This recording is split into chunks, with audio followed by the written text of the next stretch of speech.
Hello students, my name is Rimsha. I am teacher of class 6 from Adelaide International School. Open your Hindi books. हम इसका chapter 2 पढ़ रहे थे, लिपि का विकास. ठीक है, हमने स्टार्टिंग का पढ़ लिया था. अब हमें यहाँ से पढ़ना है. सुंदर लेखनी लिखने की कोशिश में आलस्य बरत रहे हैं. मतलब हम इसमें इसको बता रहे थे, हम हस्तलिपि के बारे में बात कर रहे थे. यह लिपि हमारे विचारों को प्रकट करने का सशक्त माध्यम बनी. ये जो है हमारी लिखने वाली जो लिपि है, हमारा बहुत सशक्त माध्यम बनी थी. हमें बहुत काम कर सकते थे हम इसे लिख लिख के. ठीक है, कंप्यूटर के इस युग में आज हम हस्तलिपि के महत्व को भूलते जा रहे हैं. ठीक है, मैंने आपको कल ही बताया था कि जैसे कंप्यूटर आ गए हैं, मोबाइल फ़ोन्स आ गए हैं, तो हम लोग लिखना नहीं पसंद करते, हम लोग टाइप करना पसंद करते हैं. ठीक है, हम लोग इस चीज़ को कभी भी अगर आपसे बोला जाए कि आपको 2-4 पेज लिखने हैं तो आपको बहुत ज़्यादा भारी लगेगा लिखना. बट अगर वहीं आपको टाइपिंग की बात आए तो लोग टाइप जल्दी कर लेते हैं. ठीक है, तो लोग क्या करते हैं, हस्तलिपि का जो महत्व है, जो इम्पोर्टेंस है लिखने की, उसको बिल्कुल भूलते चले जा रहे हैं. सुंदर लेखनी लिखने की कोशिश में आलस्य बरत रहे हैं. मतलब कोई कोशिश नहीं करते कि सुंदर सुंदर लिखें, अच्छा लिखें. जब भी कोई लिखने की बात होती है सोचता है छोड़ो, समझ तो आ रहा है, बस लिख दो अपनी मर्जी से. बहुत ज़्यादा आलस आता जा रहा है लोगों में. लोग लिखना पसंद ही नहीं करते. तो जब नॉर्मल तरीके से लिखना पसंद नहीं करते तो सुंदर तरीके से, अच्छे साफ़ सुथरे तरीके से लिखना क्या पसंद करेंगे. तो वो बिल्कुल भी नहीं लिखते हैं, अपनी कंप्यूटर की उसमें टाइपिंग वगैरह करना पसंद करते हैं.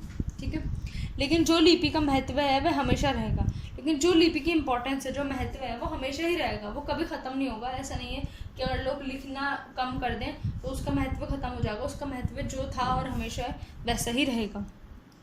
लिपि का आविष्कार नहीं होता तो हम अपने विचारों को सुरक्षित, संकलित और संरक्षित नहीं कर पाते. मतलब कि अगर अब लिपि का आविष्कार ही नहीं होता तो हम अपने विचारों को ना तो सुरक्षित रख पाते, न संकलित कर पाते, न संरक्षित कर पाते.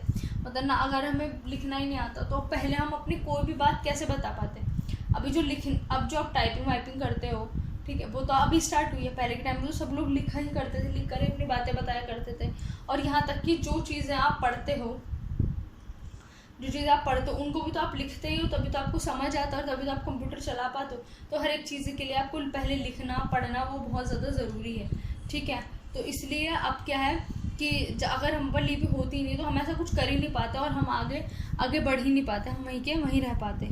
इतिहास, संस्कृति, धर्म, परंपराओं को अपनी भावी पीढ़ी तक नहीं पहुंचा पाते. अब हमारी हर जो चीज़ है हम उसको पढ़ते हैं. ठीक है, हमारा इतिहास, हमारी संस्कृति, हमारा धर्म, हमारी परंपरा, हम उन सब चीज़ों का आगे वाली पीढ़ी तक पहुंचा ही नहीं पाते, क्योंकि जब हम लिखते ही नहीं. अब जो लोग उस टाइम पे थे, अब वो लोग तो हमारे सामने है नहीं हमें बताने के लिए, समझाने के लिए. तो वो लोग जो लिख के चले गए हैं उन चीज़ों का, हम वही तो पढ़ते हैं. उन्हीं से तो हम अपने इतिहास के बारे में पता चलता है कि पहले के टाइम में क्या होता था, क्या नहीं होता था. हम अपने संस्कृति के बारे में पता चलता है कि हमारी संस्कृति क्या है, हमारा पहले का कल्चर क्या था, अब क्या कल्चर है, क्या बदलाव आए हैं हमारी चीज़ों में. हम अपने धर्म की चीज़ें भी हमारी सारी लिखी हुई हैं, हम वही पढ़ते हैं. हर किसी के धर्म की चीज़ें अपनी अपनी उनकी किताबें हैं जी, जो वो पढ़ते हैं, अपनी चीज़ें पढ़ते हैं. हर धर्म के लोगों के पास अपनी कोई ना कोई चीज़ है जिसे वो पढ़ते हैं और अपने धर्म के बारे में जानते हैं. उनसे रिलेटेड भी बहुत सारी धर्म की जो बुक्स हैं उनमें भी लिखा ही हुआ है, जिससे वो अपने उसके बारे में पढ़ते हैं और अपने धर्म के इतिहास के बारे में और धर्म में क्या क्या है उस चीज़ के बारे में वो पढ़ पाते हैं. अपनी परंपराओं को पहुंचा पाते हैं कि पहले के ज़माने में क्या हुआ करता था, किस तरह हुआ करता था, वो हम तक पहुंचाते हैं. ठीक है, अगर वो सब नहीं होता तो ये वाली जो उनकी पीढ़ी, ये वाली जो जनरेशन है, उन तक ये पहुंच ही नहीं पाती. ठीक है, लिपि के बिना किसी भी भाषा बोली का कोई महत्व नहीं होता. अगर लिपि ना हो तो किसी भी भाषा या बोली का कोई महत्व ही नहीं है. किसी भी चीज़ को अगर आप लिख ही नहीं सकते, ठीक है, अगर आप सही तरह से बोल ही नहीं सकते तो उसका कोई महत्व ही नहीं है. अगर आपको वो चीज़ लिखनी नहीं आती, अगर आप सिर्फ बोल रहे हो, ठीक है, अगर मैं सिर्फ बोलती जाऊँ, आप लोग इसे कभी लिखो ही ना, तो क्या कभी आपको समझ आ पाएगा. अभी तो आपको समझ आ जाएगा, बट जब आपके पेपर होंगे आप लोग उसे लिख कर ही नहीं पाओगे, क्योंकि आपके पास कुछ होगा ही नहीं उसको पढ़ने के लिए. इसलिए क्या करते हैं, पहले जो बच्चों को काम करवाते हैं, कोई चैप्टर पढ़वाते हैं, तो बच्चों से क्या करवाते हैं, कॉपी में नोट डाउन करवाते हैं. क्यों करवाते हैं, ताकि जब बच्चों के पेपर आए, एग्जाम्स आए, तो बच्चों उन्हें निकाल के दोबारा से पढ़ लें. अगर ये लिखवाना ना छोड़ दें, कुछ करना छोड़ दें, बच्चे बस बैठ जाएं और चीज़ों को सुनते रहें और कुछ भी ना लिखें, तो वो कभी भी उन चीज़ों को समझ नहीं पाएंगे. क्योंकि तभी तो उनको समझ आएंगी. बस वो जब वो दूसरी चीज़ पढ़ेंगे तो वो पहले वाली चीज़ भूल जाएंगे और उसे दोबारा रिपीट करने का भी कोई साधन नहीं होगा. उसे दोबारा वो पढ़ भी नहीं पाएंगे और एक टाइम पर वो दोबारा भूल जाएंगे और जब उनके एग्जाम्स होंगे तब वो कुछ भी नहीं लिख कर पाएंगे. इसलिए हमें उस उस चीज़ को लिखना बहुत ज़्यादा ज़रूरी है। इसलिए अब जो मैं आपको पढ़ाती हूँ उसको भी अपने अपनी नोटबुक में ज़रूर से ज़रूर लिखा करो। अगर आप अपने नोटबुक में उन्हें नहीं लिखोगे तो आपके पास कुछ भी आगे पढ़ने के लिए नहीं होगा जब आपके एग्ज़ाम्स होंगे, ठीक है। अब आपका यहाँ पर ये चैप्टर ख़त्म हो गया है, ठीक है। आई होप आपको समझ आ गया होगा, बहुत ही ईजी आसान सा चैप्टर था, ठीक है। ये शब्दार्थ आप अपनी अपनी नोटबुक में लिख लीजिएगा, ये बहुत ही इम्पॉर्टेंट है। और आपको शब्दार्थ ये पता भी होने चाहिए, बहुत ज़्यादा हिंदी है तो शायद आपको ये सब चीज़ें इतनी आसानी से समझ नहीं आती होंगी। आप उनको शब्दार्थ को याद भी कर लीजिएगा और अपनी नोटबुक में लिख भी लीजिएगा, ठीक है। हम एक बार इसके बहुविकल्पी यानी कि MCQs एक बार डिस्कस कर लेते हैं कि क्या होता है, ठीक है। व्यक्तित्व की पहचान क्या होती है?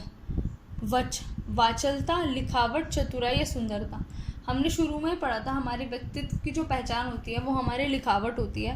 मैंने आपको बताया था कि जैसे आप लिखते हो उसके हिसाब से आपके व्यक्तित्व के बारे में पता चलता है कि आप कैसे हो, लापरवाह हो, समझदार हो, या चीज़ों को अच्छे से करते हो या बुरी तरह से करते हो, किस तरह करते हो, उनसे आपको आपकी लिखावट से पता चलता है। तो जो लिखावट होती है वो व्यक्तित्व की पहचान होती है। तो उसका आंसर है सेकेंड, लिखावट।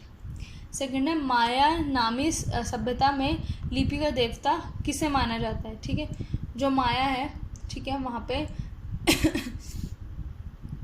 उसको लिपि का देवता किसको कहा गया है? माया नामी जगह में, ठीक है। तो इसमें आपने ऊपर पढ़ा था, हमने बहुत सारी चीज़ों का नाम पढ़ा था कि आपको कौन सी जगह का जो किसको आविष्कार माना गया है, ठीक है। तो माया नामक सभ्यता में किसको माना गया है? नाभु को, इजमा को माना गया है। बेबीलोनिया में नाभु को माना गया है, तो माया में किसको माना गया है? इजमा को। तो इसका आंसर आपका क्या होगा? इजमा, ठीक है। तो माया नाभि सभ्यता में आप इजमा को माना गया है अपनी लिपि का देवता, ठीक है। नेक्स्ट है आपकी चित्रलिपि के बाद किसका जन्म हुआ, ठीक है। चित्रलिपि के बाद जो जन्म हुआ था आपका वो हुआ था सूत्रलिपि का जन्म। आई होप ऊपर हमने पढ़ा था, आपको याद होगा कि चित्र में चित्र बना के बताया करते थे, उसके बाद सूत्रलिपि शुरू हुआ था। तो इसका आंसर क्या है आपका? 4, सूत्रलिपि। नेक्स्ट आपका हिंदी एवं संस्कृत भाषा को किस लिपि से पूरे विश्व में सम्मान मिला? संस्कृत और हिंदी की कौन सी लिपि है, ठीक है, वो है क्या है आपकी? देवनागरी लिपि। रोमन, गुरुमुखी, फारसी ये सब नहीं है। ये जो लिपि है आपकी हिंदी और संस्कृत की वो है देवनागरी लिपि, ठीक है। तो आप इसको याद रखना कि क्या है और आप इसको अच्छे से पढ़ भी लेना, ठीक है।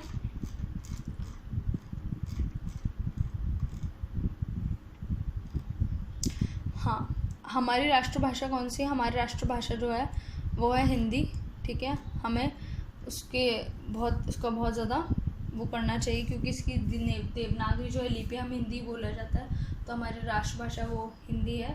अब इसको हमें सारी लैंग्वेज अपनी इंग्लिश भी बोलने आनी चाहिए, लेकिन हमें इसका हिंदी का सम्मान करना चाहिए, ओके। अब है आपका नेक्स्ट चैप्टर 4, मुक्ति, ठीक है। मुक्ति मतलब होता है आपका फ्रीडम यानी आज़ादी।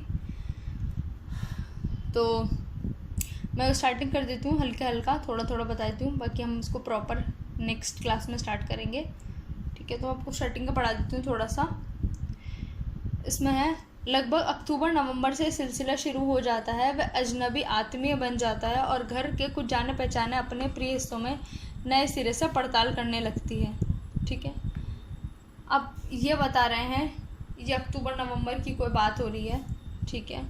इसमें ये जो चैप्टर है कुछ आपके एक चिड़िया से रिलेटेड होगा, ठीक है। अलग अलग तरह से इसमें पता चलेगा कि आपको आज़ादी क्या होती है, ठीक है। आज़ादी के बारे में बताएंगे, ठीक है। हमने एक चिड़ियों का आज़ादी का एक और चैप्टर पढ़ा था जो था आपका पहला ही इसका चैप्टर, पंछी हम उन्मुक्त गगन के, ठीक है।